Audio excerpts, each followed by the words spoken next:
এখানে কয়সার বসে আছে, খুব সম্ভব কয়সারও আমার সাথে ছিল। আচ্ছা, এখন আমরা গল্প করছি, কথা বলছি বাংলাদেশের বিভিন্ন বিষয় নিয়ে। তারপরে আমরা কথা শুরু করলাম, যেহেতু আমিনুল স্পোর্টসের মানুষ, আমি একটু স্পোর্টস নিয়ে আলাপ শুরু করলাম, যে স্পোর্টস নিয়ে আমরা কি কি করব, বিভিন্ন বিষয়ে আলাপ করলাম। আলাপ করতে করতে এক পর্যায়ে আমরা খাবার টেবিলে বসে ঠিক করলাম যে আমরা নতুন করে স্পোর্টস চালু করব বাংলাদেশে। আমার আজকের এই নতুন করে স্পোর্টস অনুষ্ঠানের সম্মানিত ছোট বন্ধু চিফ গেস্টরা এবং অনুষ্ঠানের সভাপতি সহ আমন্ত্রিত অতিথিবৃন্দ, আসসালামু আলাইকুম। আমার কাছে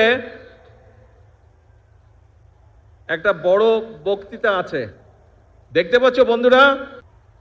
তোমাদের সাথে তাহলে একটু কথা বলি। হ্যাঁ, বক্তৃতা আমরা শুনে ফেলেছি। আগে আমাকে বলো, এই যে মাঠের মধ্যেখানে আমাদের অন্য বন্ধুরা যে বসে আছে, ওরা যে কিছু আগে অ্যাক্রোবেট দেখালো, তারপরে সুইমিং দেখালো, চেস দেখালো, এই যে 8টা আমাদের ইভেন্ট এখানে দেখালো, কেমন লাগলো? তোমরা এনজয় করেছো সবাই?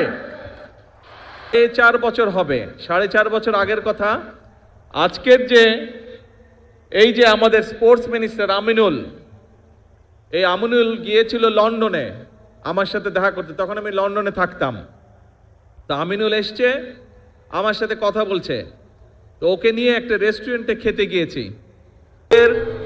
এই নতুন করে স্পোর্টস অনুষ্ঠানের চিফ গেস্ট কারা কারা বলেছি আমি?